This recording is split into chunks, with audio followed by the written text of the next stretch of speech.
Aloha, everybody. Welcome back to the Wall Street Coach podcast. Today, I'm very excited for my double guests. It's like a double stuffed Oreo cookie. Shane Dorian and Brian Miller. Hello, gentlemen. Good morning. Morning. Hi, Kim. So this is a conversation that is ultimately going to be hopefully in service to spreading this methodology or tribe mentality that you guys both have.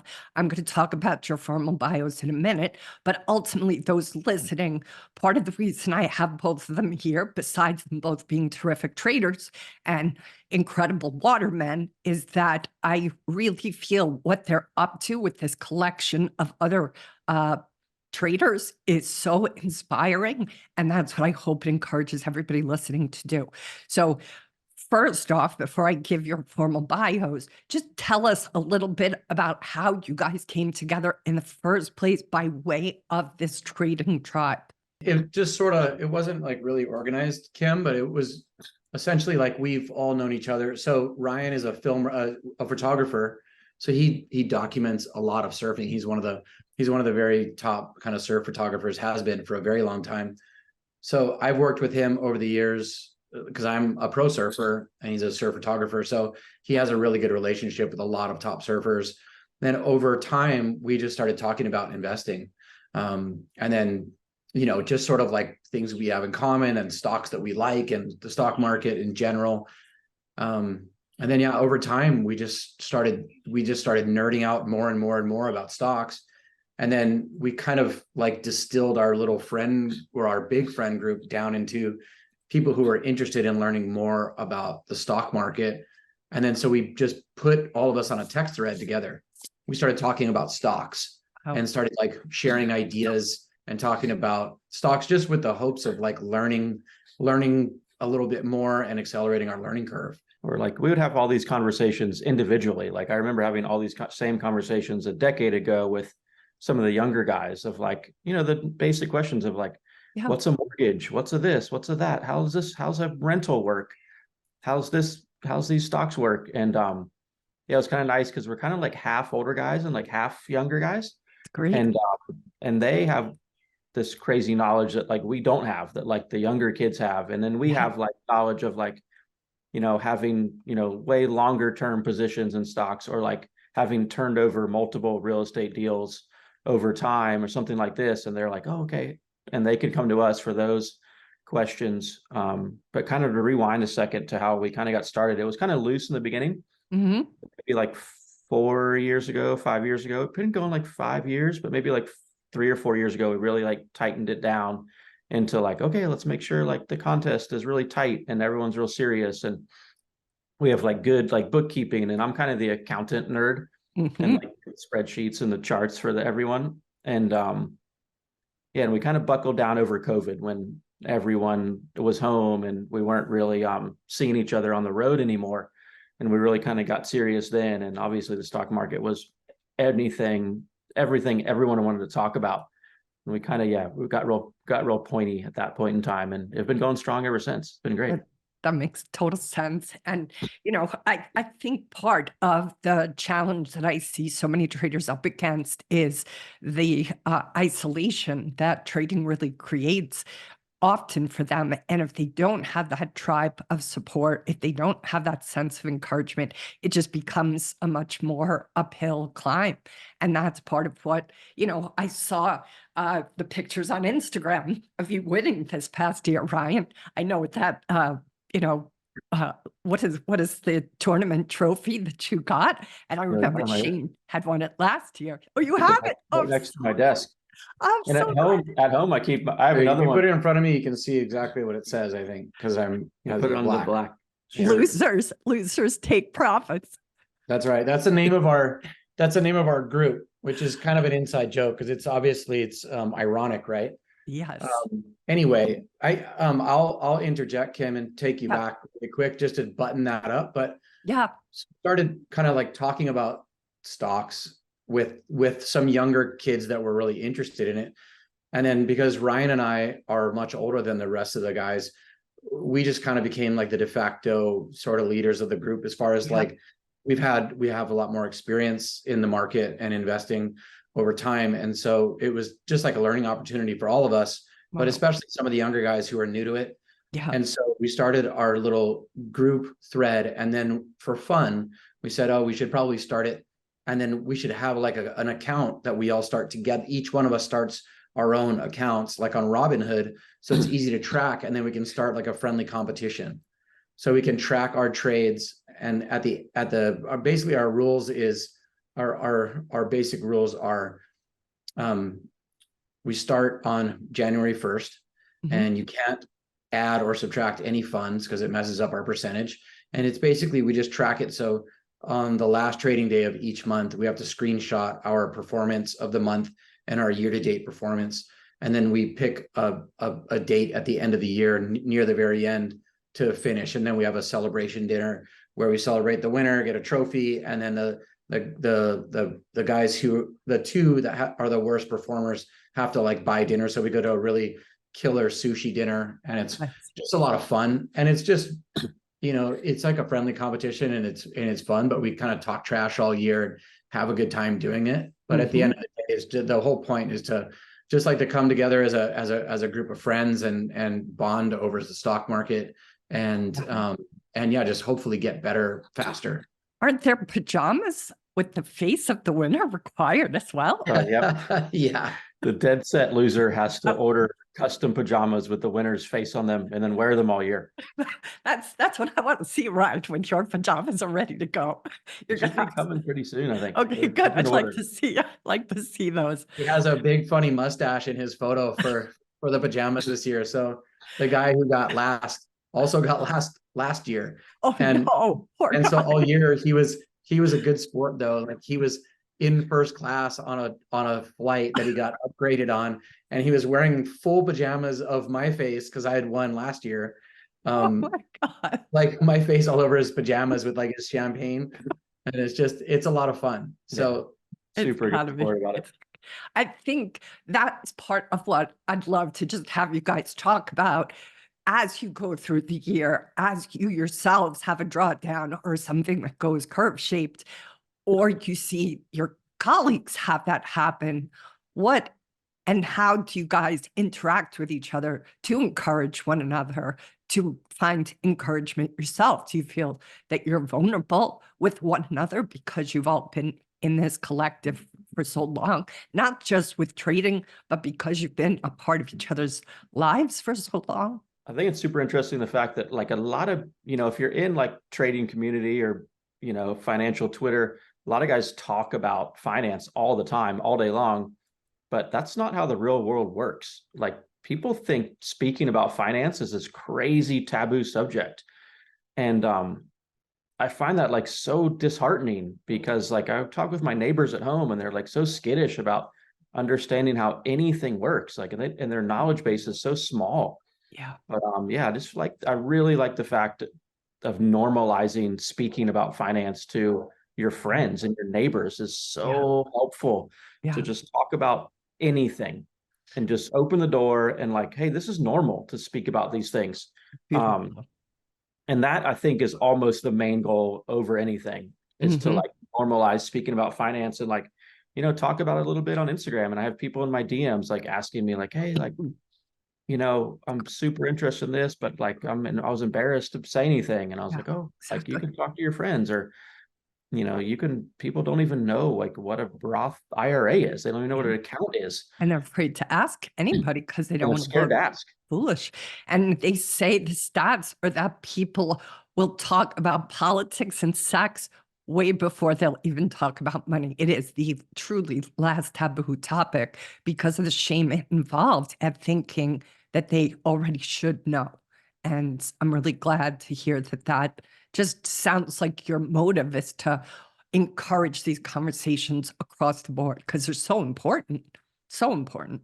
It's interesting in our group, Kim, because it's kind of an eclectic group. How many are there? 9 of us, maybe? I think about 9. What are the age ranges, just to have a sense? The youngest is like early 20s, right? Yeah. Late 20s to 52-ish. Yeah. We're in there. I'm 51. so I'd be the oldest. Okay. Ryan's in his 40s, and then we have a few guys in their 30s, and then a few guys in their 20s. Yeah. And then Kelly and Ross are 52 each. Oh yeah, that's right. So there's a couple other guys, Like that half. are right Yeah. around 50 Okay. years old. And do you guys all have different trading styles? Let's talk about the styles and also both of your styles of trading. Wildly different Wildly across the different. board. Good. Yeah. Ryan, tell me your style. I couldn't be any different than Shane.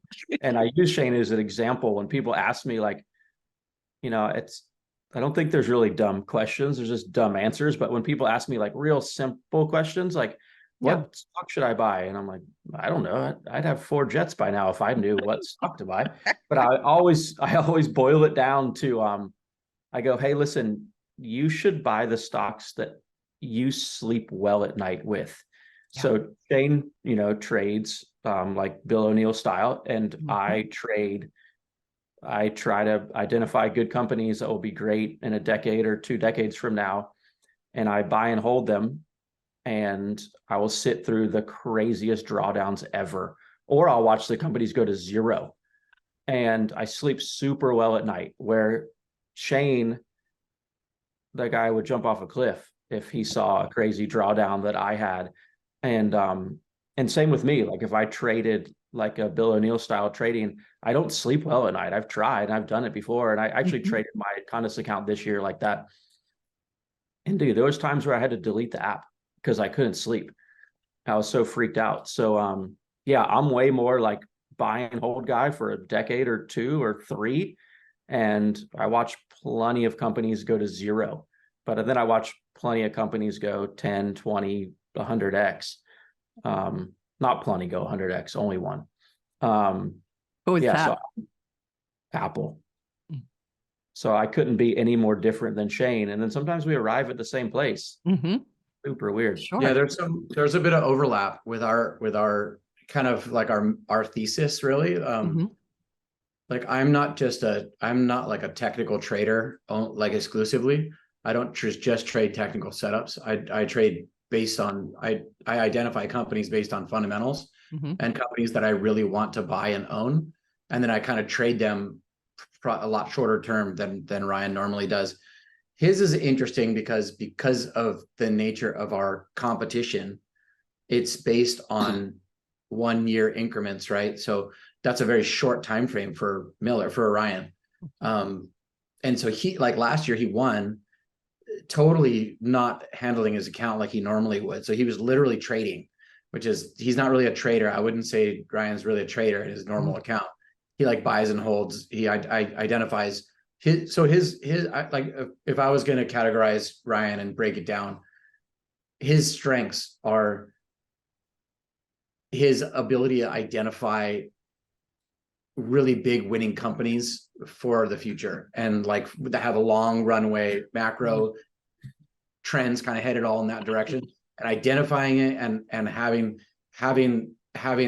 the balls to like take a big position. And then he has a crazy strong stomach and a really long time horizon. So if something has a horrible drawdown or we're in a horrible bear market, he's able to sleep at night, like he said, and that is a real strength. And it's super important to know for people who are newer to trading or investing that you kind of have to figure out your investing style according to your personality. What works for your uncle or your dad or your best friend or some trader that you see on YouTube may be totally the opposite that what works for you. So you kind of just have to figure out your style. I think it's so important what you're saying, but what I'm finding so fascinating about the both of you having such different styles, and yet, Shane, you're a big wave surfer, like the most dangerous kind of surfing there is. And Ryan, you are out of the ocean trying to get the perfect photograph of these big waves, of surfers in general. So you both are in such a kind of risky day-to-day job. And yet then you both come into your trading different, which is fascinating to me. But again, even further evidence of how important it is to self-reflect and figure out what helps you sleep at night. And yet you both sleep at night with different trading theses. So that's amazing to me. Just talk a little bit about that. Like, just as a photographer, I imagine, Ryan, it's all about patience, right? You had one of your posts on Instagram with you being out in the water for like 6 hours waiting for the perfect shot. That's probably not even as long as you've waited for some perfect shots. Do you feel what and how you've developed over the past, 25 years as a photographer informs how you treat? I just boil it down to like this crazy basic calculus of like, if I can be right once and I can go 10x with one company, then the other 9 can get completely erased. Like whatever, maybe some of them go down 50%. But if the other 9 go to 0, I'm still at break even. Yeah. So like, I just look at the real basic calculus of like, oh, if I buy 5 positions and one goes 10x and the other 4 go to 0, that was a double over that 10 years or 5 years or whatever that time horizon was. So I just kind of go like, For your okay, whole account. For my whole account. Yeah. Like I can definitely stomach plenty going to 0 if I just have one of those few goes pretty good. How long have you been investing for? Since I was 17 and I got paper stock certificates at the bank. My grandma took me in and I had the thesis right. I wanted to buy the internet in 1997. So I bought AOL and that company went to 0. And I was right. The internet was spot on, but I bought the wrong company. Yeah, 17 years old. I don't know how I got excited then. And yeah, I've kind of been investing ever since 17 in either, the market or real estate or whatever. Yep. Really enjoyed. I sort of started investing with like a financial advisor in kind of 1995, 96. So like asset allocation type program with like money managers, like your typical like Morgan Stanley type of deal. How old were you then? I think I was like 24, 25-ish. Mm-hmm. And then I bought my first stock personally in 2003. And my first stock, I think I told this story on your show before. So I bought, me and Ryan, we travel around the world. And at that time I was on the world tour. So every 2 weeks I was basically in a different country at a different event with the same group of friends. And, back then there was no internet, there was no Spotify, there was no streaming music or streaming Netflix. So like our only source of entertainment was CDs with music. Literally, there was no audiobooks, nothing. So I used to travel with a backpack full of all my CDs, literally like probably 10 to 12 pounds of music in my backpack. And then one summer I was at the US Open surfing event in Huntington Beach, and Apple dropped their brand new iPod. It was like that big, heavy, white, the one with the click wheel. Yep, loved it. Still have one. And I bought it, and all my best friends that I was traveling with, was about 8 of us that were all about to go to France. We all bought it in the same 2-day period, and then we all went to France. And by the 3rd day in France, I had all of my friends' music and all of my music in my backpack on my iPod. And I just went, my whole backpack full of CDs is firewood. Like that's literally pointless. And I was just having this epiphany, like hundreds of millions of people are going to happen. Like this is going to happen to hundreds of millions of people in the next couple of months. Yeah. And so I had never bought a stock. I called my financial advisor, Taylor, and I had money saved up at the time. I think I had about $5,000 at the time saved up. And that was cash I wasn't doing anything with. And I said, hey, Taylor, I want to put that $5,000 into Apple stock. And so I bought it that day. And that started doing really well. And then about a year later, I bought Starbucks in 2004. And between those 2 stocks, in about 3 years, they were both up 300 to 400%. And I didn't know anything about trading. I just knew about buying good companies. Like that's how I started, really similar to what Miller does. Just like identifying great companies, buying them and holding them for the long term. And then I started, during that time, I couldn't believe my account. I couldn't believe the stocks were doing what they did. I was like keeping track of them, and it was a bull market. They were 2 of the best stocks in the market, luckily. And they just marched higher. And I couldn't believe that my account was like tripling and quadrupling.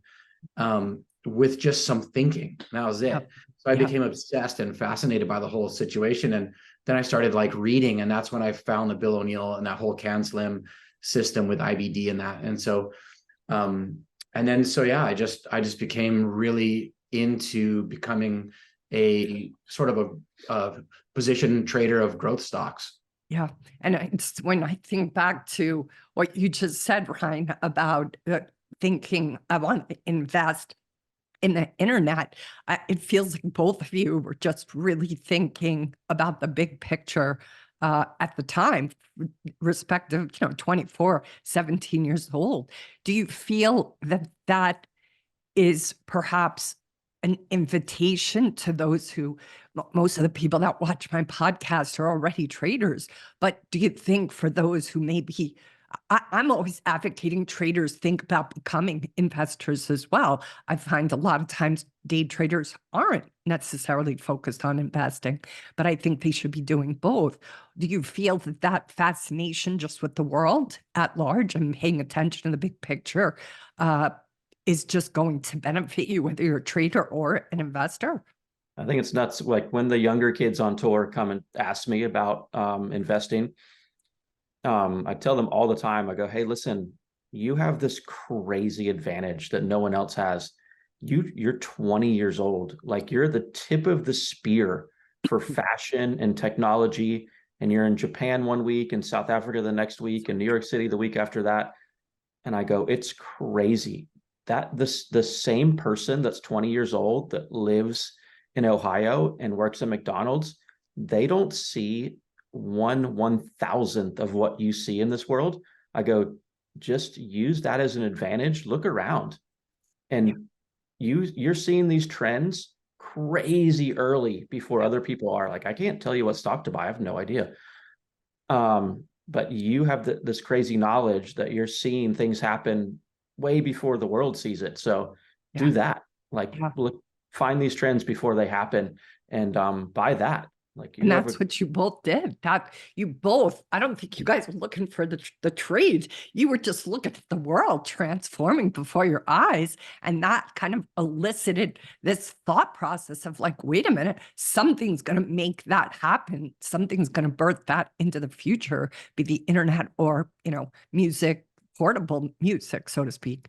What do you guys do to encourage each other? I'm sure if it's a thread, there's a lot of, making fun of each other and, just horsing around. But like when somebody's truly, been knocked down and out, or is like, this is not for me, or really kind of frightened, is there something each of you lean into for yourselves and then with one another? That's a really tricky one, Kim, because you know how guys are. We talk a lot of shit and we tease each other, like you said, and kind of make fun of each other all the time. And then we're super close now, our friend group.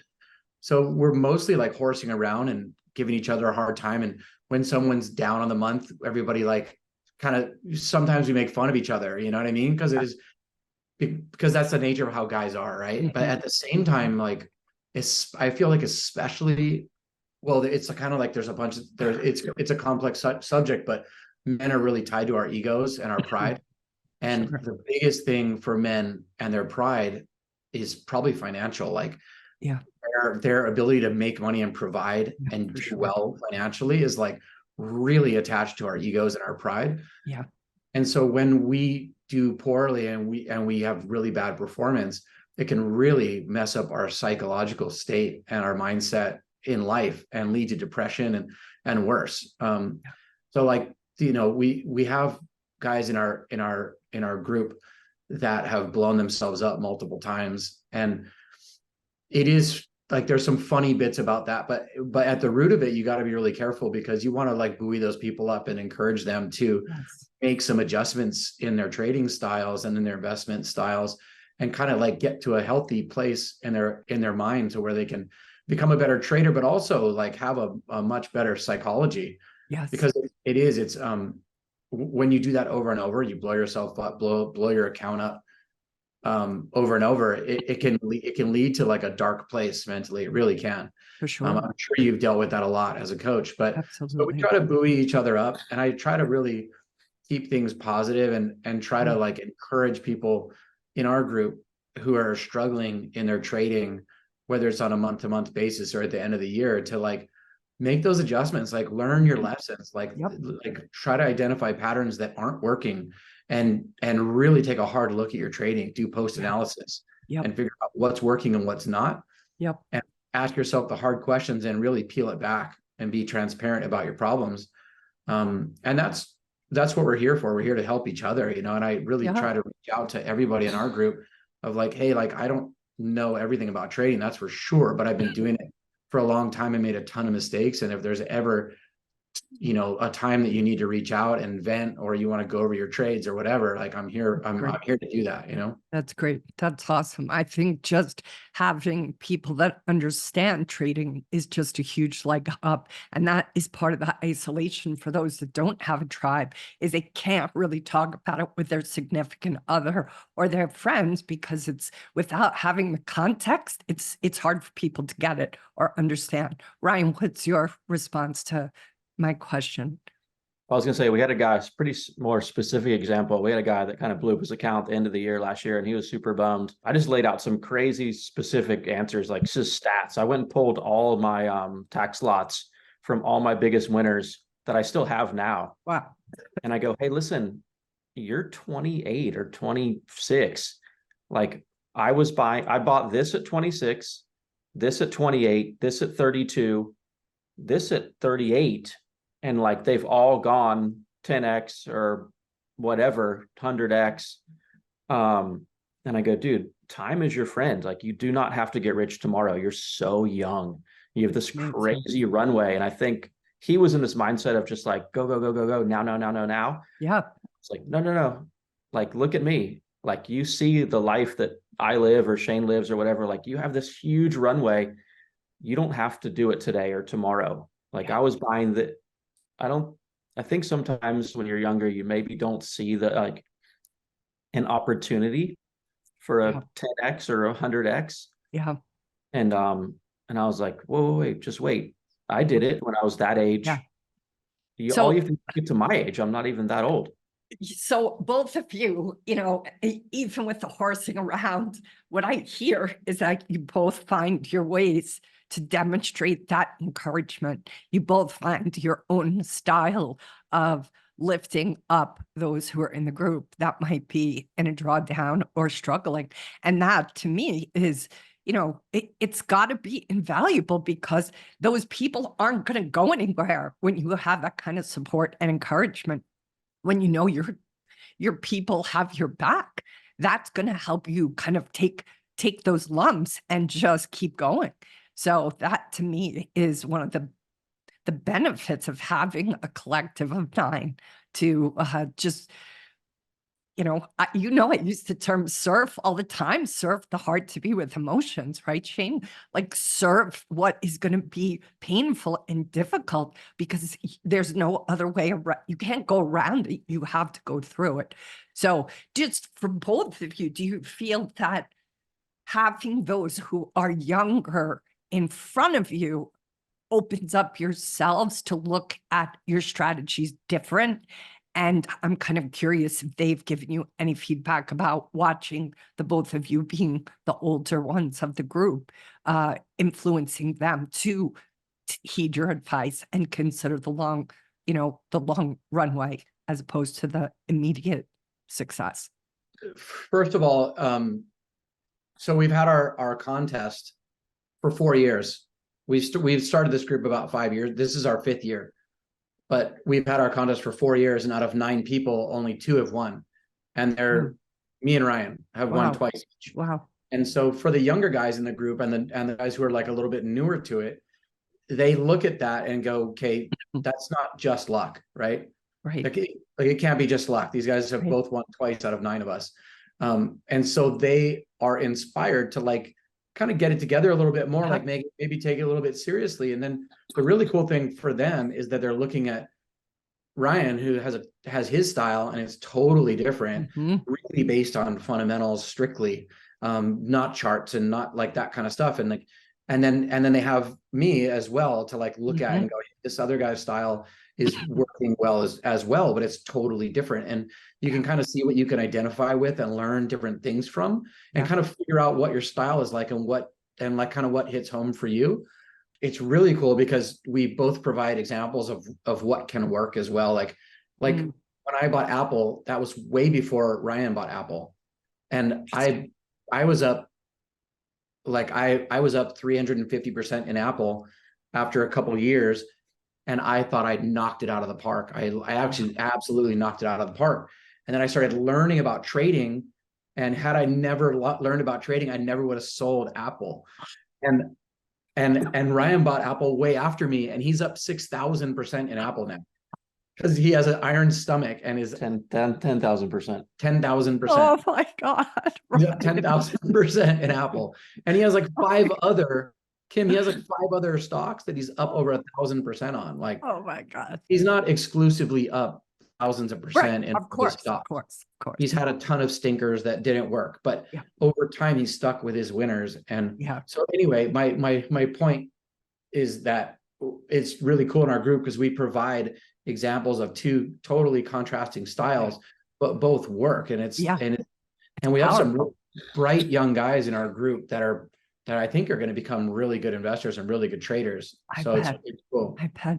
Right. A lot of the guys are way smarter than me. I learned so much from them, like especially like young people stuff, like when crypto was super busy and they were like so smart and switched on all these things. And I was just like, I was learning so much from them. It's not a one-way street at all. Not even close. Like a lot of like younger trends and like, more like tech stuff. These guys are super switched on. Yeah. We ask a lot of questions. We learned a ton from them.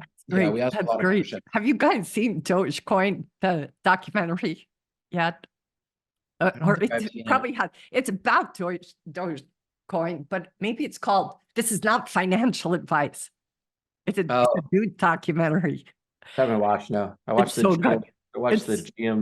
GameStop documentary on the plane. Yes, wasn't that good? I watched that as well. It's really good. No, it's really good. Yeah, it just came out. It's called "This Is Not Financial Advice," and it's a documentary about these, young kids that go all in on it. I mean, it's a disheartening movie. It's a little upsetting because you can see that breadth of wisdom in some of these young guys is not there, but it's definitely a cautionary tale, but an unexpected tale. So yeah, I recommend that if you guys haven't seen it, especially from that, perspective of very young, 20-year-olds. You're looking at the world very different than anybody older is. All right. So Ryan, I want to know, where does this iron stomach tolerance come from?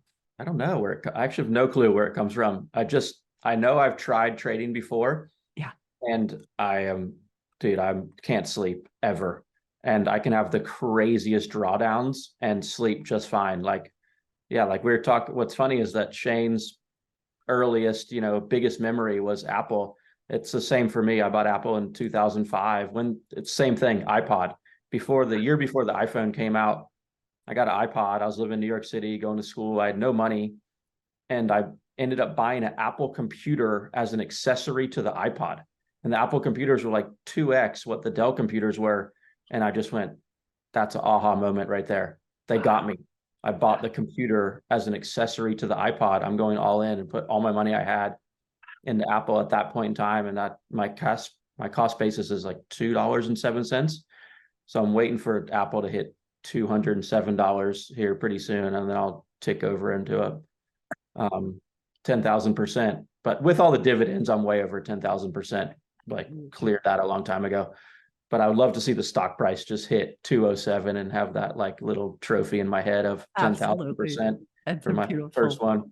But yeah, dude, I've sat through crazy drawdowns. Like I sat through 2008. Dude, I was down like 75% in that position. And then every other time since then, crazy drawdowns.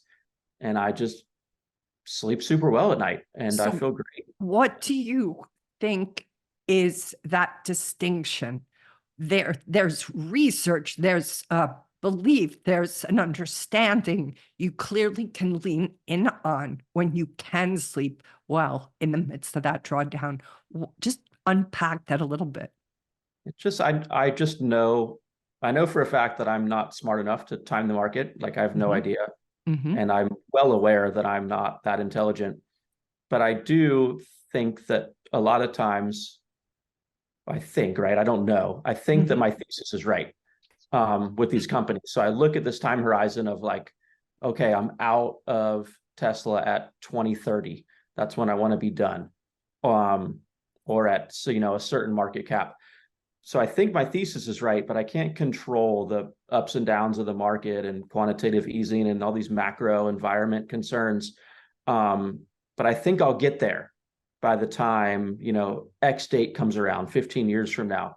So I extrapolate kind of out into the future. And that's why I am able to hold on to that, because I don't super care what happens today or tomorrow or yesterday or a year from now. All I'm looking at is 2030.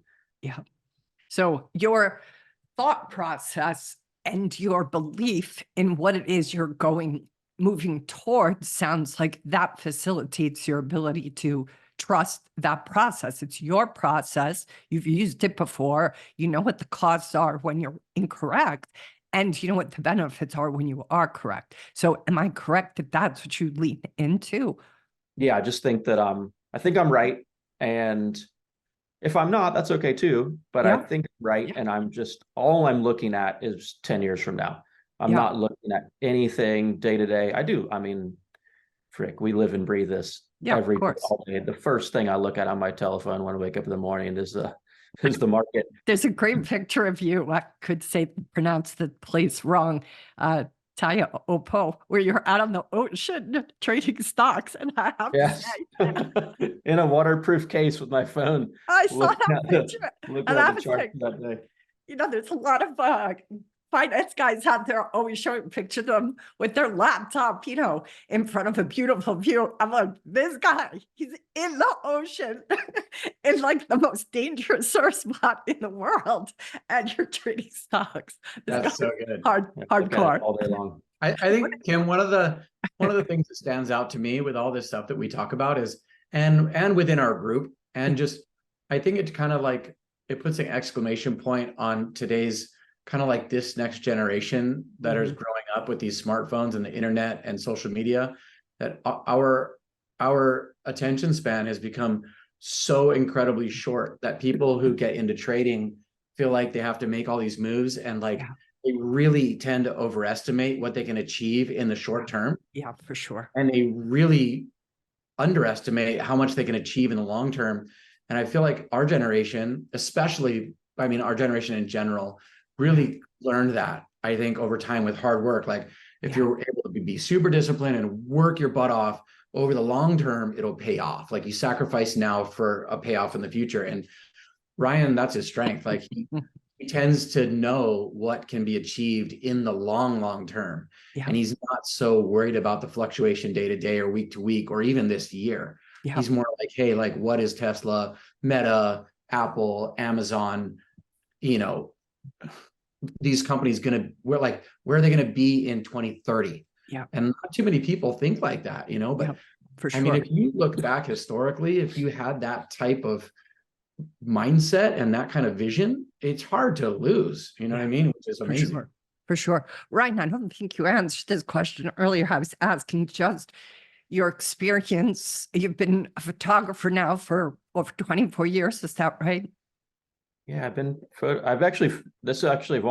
had another job my whole life. Wow. I tried to quit surf photography for a little bit and be a documentary photographer, and my wife bullied me back into surfing photography because she liked going to the beach too much. So yeah, I've never done anything else. I've only been a photographer ever, and it's been awesome. Do you feel that what's required to succeed in that particular field serves you as a trader? Nope. Not at all. I think being a photographer is like crazy hard work, because like it's really a desirable job and kind of anyone can do it. So what separates you from the pack is like how hard you want to work, because there's a lot of guys that are great photographers but don't want to put the time in maybe. And I know that's what's kind of separated my career, is like just being consistent at really good at deliverables and emails and being organized and making sure everything's buttoned up super well, and not scared to stay up till 2 a.m. every single night and get the job done and not go out and party. But yeah, I don't know if those, not quite sure that and trading are interlocked for me at all. I can maybe expand on how I ended up this way trading. I think I almost got forced into it when I was younger. We didn't have telephones and we didn't have daily, we did have daily, it came on the newspaper, but we didn't have up to the minute, ding, ding, ding, ding, ding on your phone all day. Yeah. Yeah. And I'd have to log into the internet, which you didn't do all day long. You had to like log in, dial up, and then we had broker's fees. So to trade a bunch was expensive. And so early on, I got forced into it, and then just like, maybe acquired a taste for that, or knew that like, hey, I really like, this is how I like to trade. Once the internet came and everything was super fast, I had already kind of, had those things ingrained in me, and just kept going that route. What is one of the photographs or a handful of photographs that you're the most proud of? Dude, none of them.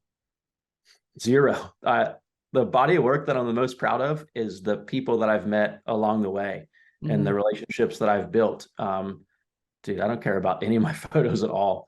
Wow. None of them make me proud, but the relationships that I've had with people around the world is crazy. Like, I never, ever, ever would be friends with these people from like Brazil or Morocco or France, or, like people that like don't look like me, don't talk like me, from my hometown. I've had the most beautiful friendships with over the years. And those are the things that I'm the most proud about. Beautiful answer, right? Really beautiful.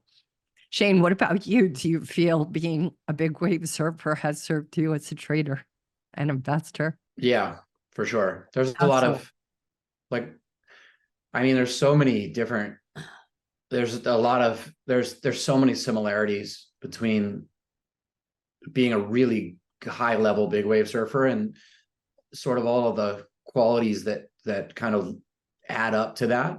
And then also being like a really great trader. And I wish they translated a lot better even, but there, just being super calm under pressure is probably the biggest one.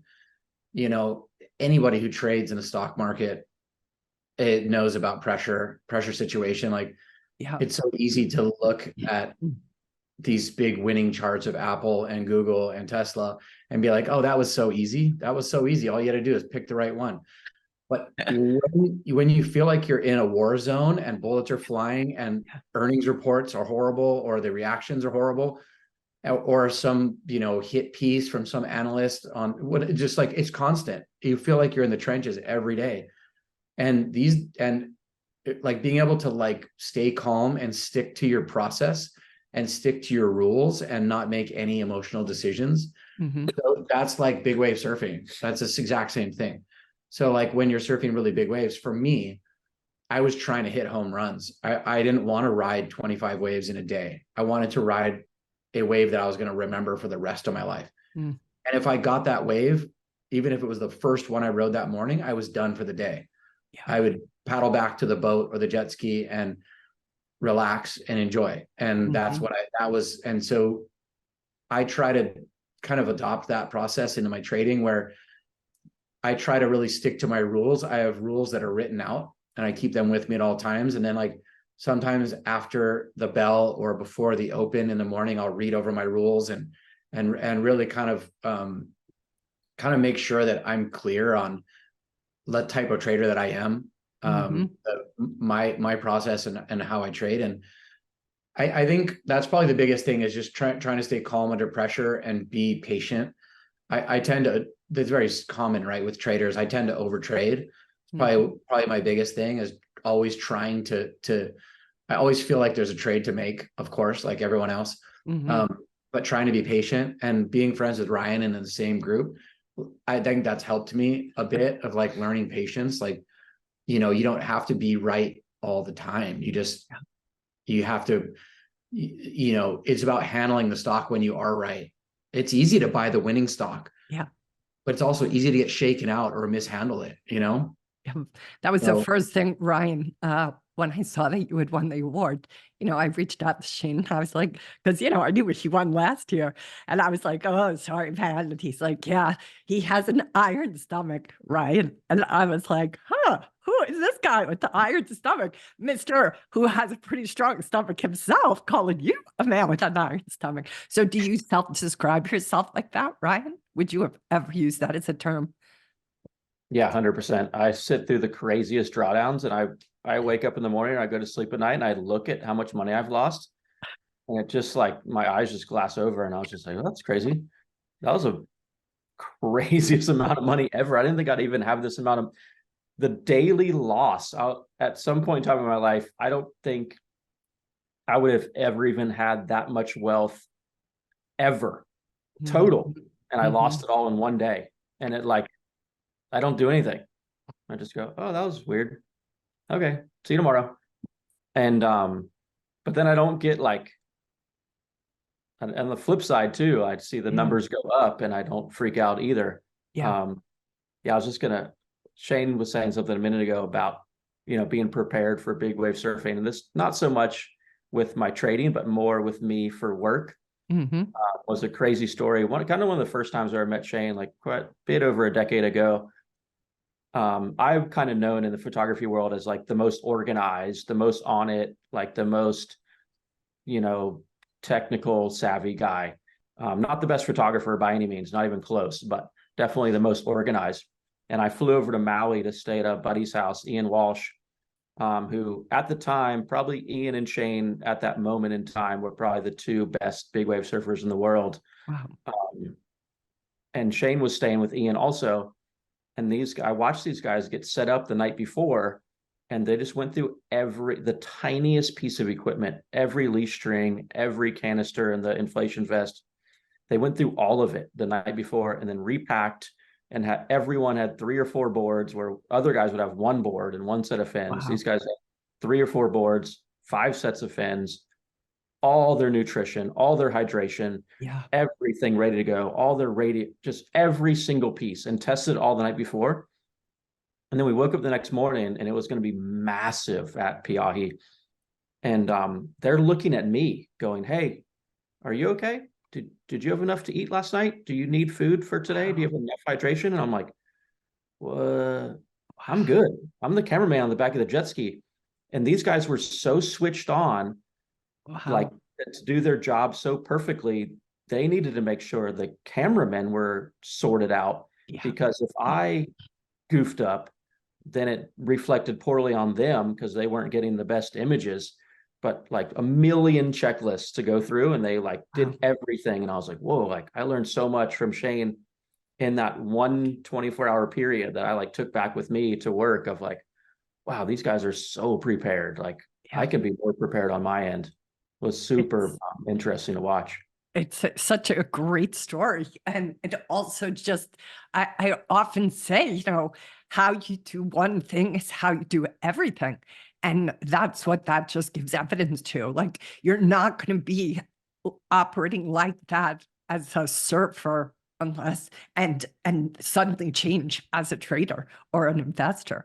Like it's a mindset. It's a mindset of being dedicated to all of those details. And that is also, I think, work ethic,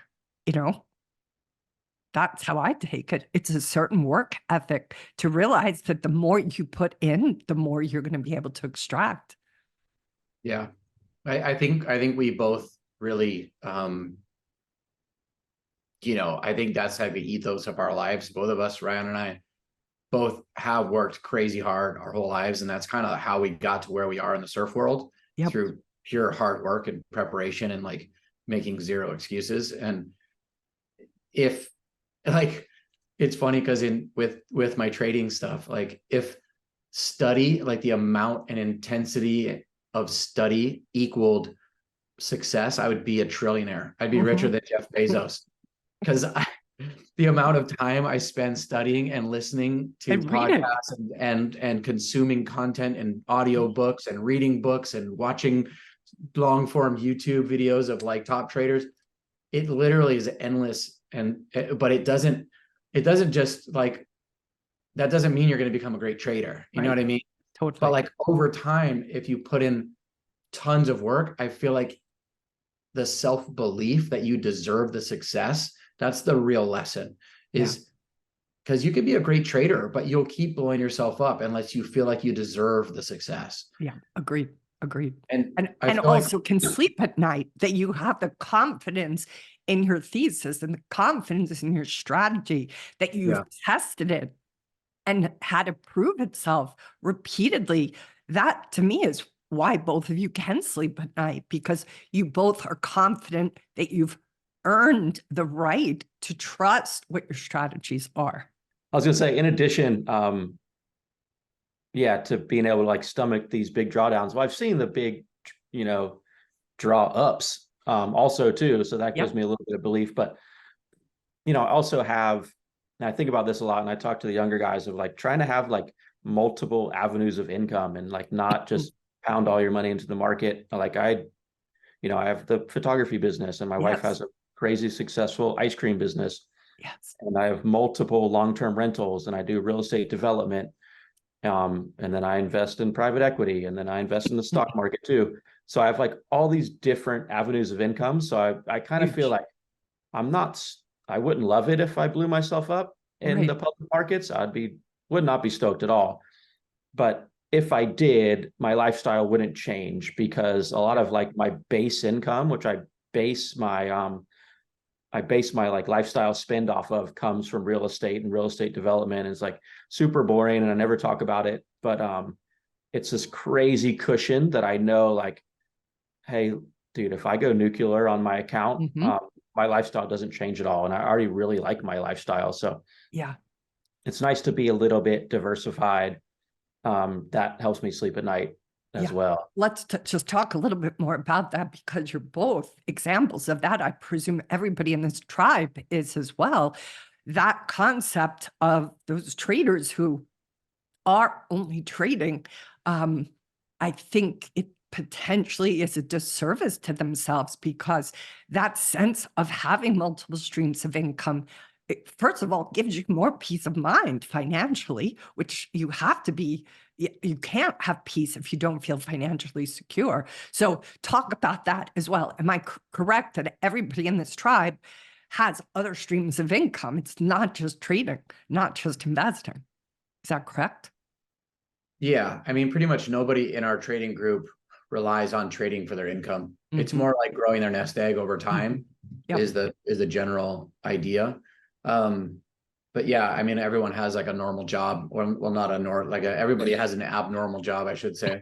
Everyone has a crazy job, but all of us still rent out our man hours for money at this present moment. Yeah. But I just think we all kind of just like it too. Yeah, I get that. We all just like our job, so we kind of just stay in. Yeah, for sure. It's pretty funny though, Kim. It's pretty funny because there's a couple of guys in our group that are like literal world champion surfers, and they're highly intelligent and like super smart guys. And they're the best at what they do, like literally at something that like millions of people would kill to be as good as them. And sometimes they aren't the best at trading, and it's got to be so hard to stomach the idea that you can't get it right with the trading stuff. But trading is really, really hard. And the things that the only reason that they're so good at surfing is because they've put in thousands and thousands and thousands of hours into something that had extreme passion about. And that's the only way that you're like, for trading, like it's different with investing. Like, you can just have a really, really good knack of identifying great companies long-term, and then have a strong stomach, and, be kind of at the tip of the spear, as Ryan said, as far as like, having a really good eye for like seeing emerging technology and innovation and trends. But like for trading, like unless you're really passionate about it, forget about it. You should be doing something else, It's the most competitive game in the world that never ends. And I also think it's just like the ultimate school of enlightenment, because it's going to reflect back to you every place that you have an attachment, where your ego is involved, what you're afraid to miss out on. Like, all of it is going to be just spotlit by the market. It just seems to find every shadow that anybody, any dragon they haven't been with, is going to come up and out in the trading. So I think it's a great school of enlightenment, but it's hard. It's going to be hard. Well, you But get to know yourself really well when you become a trader. It's funny too, because I feel like younger guys feel like they're up against a casino in the stock market. Yeah. They feel like I think that's how they approach it. Like they're right. kind of like have that gambling mentality where if they're up, they're getting money from some force of nature that's like the casino, and they're making money from the casino basically. Yeah, the way they describe it's crazy. Where like I look at it like you're competing, like you said, like you're competing with the smartest people on the planet, and they are whip sharp and just savage about taking your money, and the smartest computers on the planet now. Like you're literally competing with artificial intelligence as a trader these days, and a shorter time frame. The more you're competing with those entities, those people, and those computers, and like. They say like 80% of people who try to invest and trade their own money end up losing it all, or underperforming the S&P 500 by much higher. I'm higher than that. Is that what it is? Yeah, you probably yeah. So I mean, 5 or 10% of the people are taking 90% of the people's money. Yep. And that is a competitive landscape. And so, I mean, I don't know. I just tend to like always remember that when I start thinking about making trades. For sure. It keeps you humble. And I do think trading is harder for those who are, in a sense, at the top of their game. And you see this a lot too with people who come out of like the corporate world, where they've had a lot of success. I can imagine it's the same in sports. When you are at the top of that food chain, and then you go into the market and are so humbled, that sense of, if I just work harder, then, because that you can't help but take what got you to the top of your success in the other industry you're coming from, and think that's what you have to apply to trading. But it's just it's like a paradigm of a different world, and isn't just working hard. That's what kind of strikes me about what you both how you both got lit up about investing in the first place and trading, was that sense of seeing something outside of just working hard. Not that you both aren't willing to work hard, but there's like that big picture thinking that I think is really, it's so part of what has to get developed for traders. That ability to see that big picture, because that is what you're up against. It isn't just another trader. It's all traders that you're up against. How do you think strategically when you're in that situation? I 100% agree. I was going to say that to people out there watching, like if you're newer to trading, I'm sure a lot of your viewers are newer to trading. Like if you're a young person, or that is newer to trading, I would really encourage you to start a group like we've done, whether it's like an existing friend group, or it's people that that are interested in the stock market, because you learn so much as you go, and to have mentors that you can ask questions from and just kind of grow with is super, super productive and interesting. And then for people who are, they say the best way to learn something that you're passionate about is to teach it. And I feel like that's really, really that's really, really, really accurate. Yeah. I feel like the more I've tried to help other people understand trading, it forces me to take a real hard look at my own trading. Yep. And be super transparent about my own process, and like really ask the tough questions, and try to refine my process over time. And I feel like I feel like the both of us have become much better investors and traders being part of this group. So I would encourage people watching this to start their own group. It's a ton of fun, and you learn a lot. Yeah. The diversity of all of the participants' style of trading, I presume, is all different styles. Is that correct? You guys, It's wild.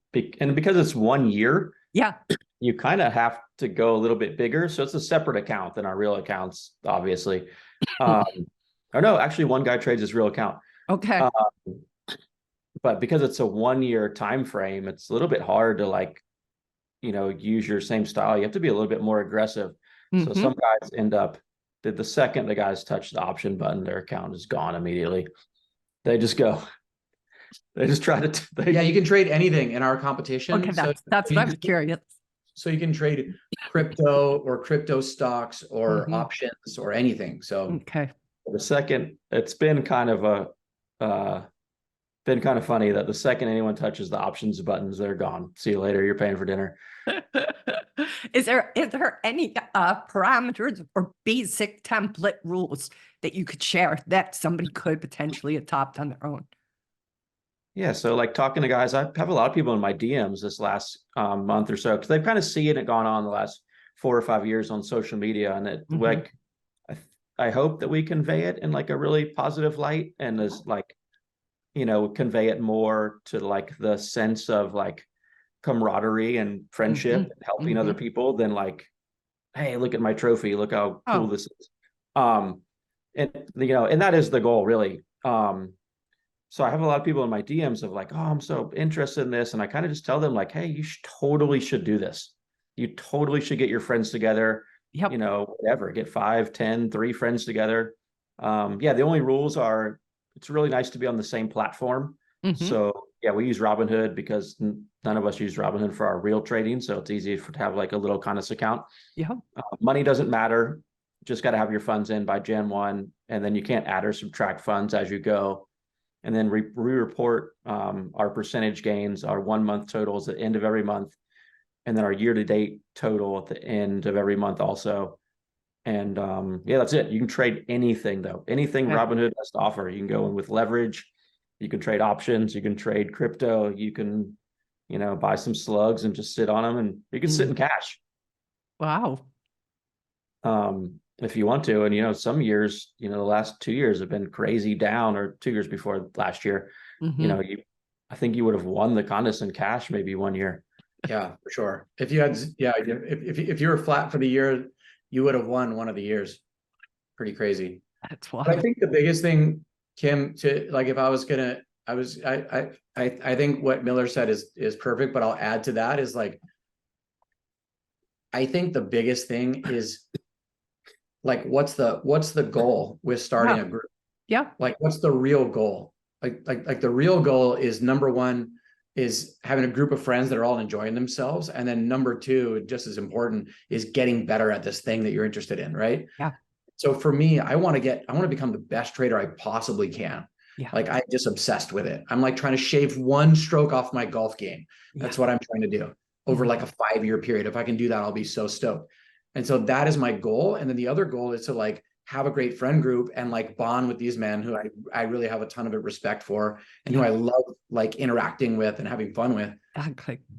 But like the pride part and the ego part is so huge. And I hate to say this, but especially with men, I think it's less so with women. And I think that's why statistically women are really great traders, like really, really great, because they have less ego and less pride that they're battling against. And so they're able to follow rules a lot better in their process and be really, really process based, where men follow it until the shit hits the fan and then they throw the rules out the window because they're emotional. They don't want to take a loss. And anyway, so I think the biggest thing with us, and we've had this in the past, is we've had members in our group that we had to get out of our group because they weren't participating when things got bad. Yeah. Yep. And Great. instead of participating and being transparent and be like, hey, I'm having a horrible month or I'm having a horrible year, but I'm still going to participate. Here's my month end totals. I'm down 20% for the month. But the shame is really hard to battle. And just if that's something that anybody's listening to here and you struggle with that, I just want to say, like, the culture has set you sort of up to be beholden to feeling ashamed of that. And that's why I'm such an advocate of a documentary which is called The Mask You Live In, and it's specific about how young boys and men get conditioned very early to feel this sense of shame if they're not producing. And the only way you can get free of it is you have to look that dragon in the eye. And another thing I'm going to give a shout out to is Mankind Project. It's a men's group only, not, affiliated with anybody. It's a nonprofit, but it is a facilitation of men really being able to kind of transcend that brainwashing. And I've had a lot of clients, male clients, that I've sent to it who found it to just be game changing, not just for their personal life, but for their trading and for their investing. Because until you shed that, you're not really free. You're going to be constantly triggered. So I'm really glad you brought that up, Shane, because I think it gets a lot of guys out of this industry. They can't stay in it because the market, most of the times, you can have a bad trade and you can have a losing trade. Peter Brandt says this in Jack Schwager's book, Unknown Market Wizards. There is a huge difference between a bad trade and a losing trade. And if a guy doesn't separate their identity from that, they're going to collapse the two all the time. And it's just such a disservice to them. And for people that are considering starting a group, I think setting up that culture in your group right away is important. And we've had that too. Like we have a rule now, like if you don't participate for 2 months, you're out. Wow. Like if at the end of the month, if you don't put your number in. Yep. And then at the end of the next month, if you don't put your number in, you're out of the group. That's fabulous. That's fabulous. Number one is we're here to get better. Yep. And keep it positive. And so and be in a community. You're in a community, and that's what it's all about. You don't get shut down on the shitty days. Right. And we have some friends that started a group like this, and they were all excited about the group because they saw how positive it was in our lives. And they started their own group, and they stopped their group because the market was doing bad and they were doing bad. And so they just stopped. Which is, that just means that they're not passionate about it also. But if you're truly passionate about it, like start your own group and set up that culture for your group and make those rules of like, hey, you have to participate in good times and in bad times. That's right. Hell yeah. Just like life. We don't get to check out when the shit hits the fan. Like that's when it counts. That's when it counts. All right, guys, we're going to close it up. Any last words you guys want to say about the advocacy of doing this? Who's going to win next year? I want some predictions.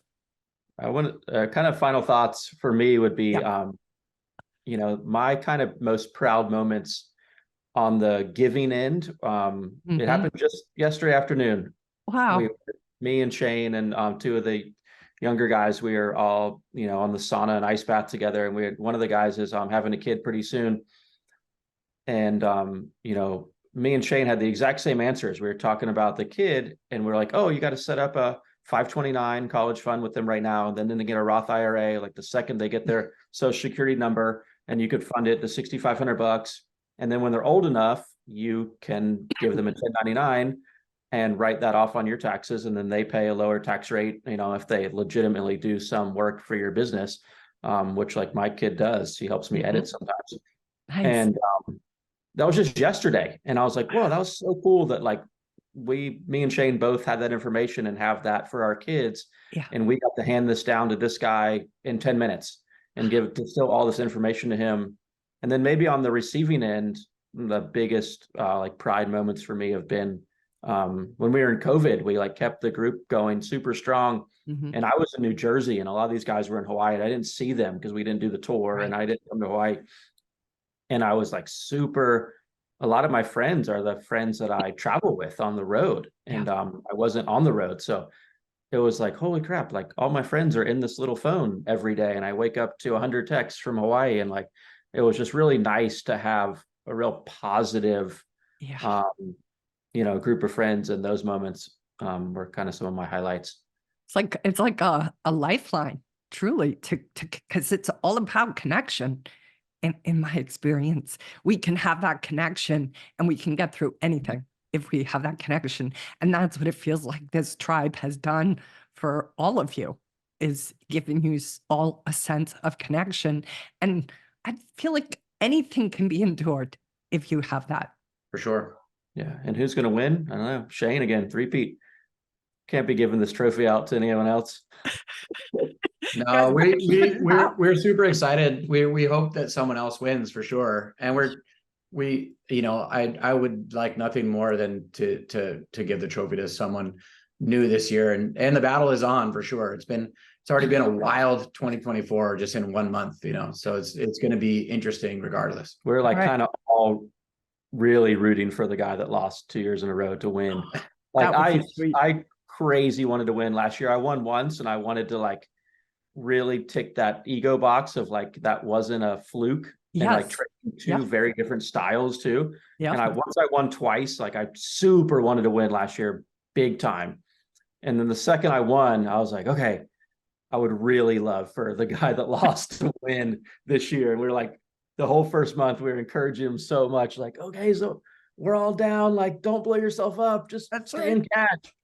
Well, And I'll be happy like to cheering donate. him on. I'll donate a coaching session to him if he's open to that, to see if we can't That's get him awesome. on the Love other that. side of it. See That's if he awesome. Thank you. wants one. Thank you. That'd be really Okay. cool. Okay, good. All right. Well, I want to see the pajamas when the pajamas are printed, and right. let's stay in touch. And then if you guys are open to it, or the winner is open to it next year, let's have you guys come back. This is such an inspiring conversation. So tell us where you both are right now, just for people to have context. We are on the North Shore of Oahu in Hawaii. Mm-hmm. We have a couple of events going on. We have the event at Pipeline going on right now, and then Sunset Beach will be next week. Okay. So we're usually in Hawaii for like January, February. Okay, good. Well, I hope the rest of the time there goes great. Good luck with the markets, gentlemen, and thank you for coming on this podcast today. It was a great Thanks for conversation. having us.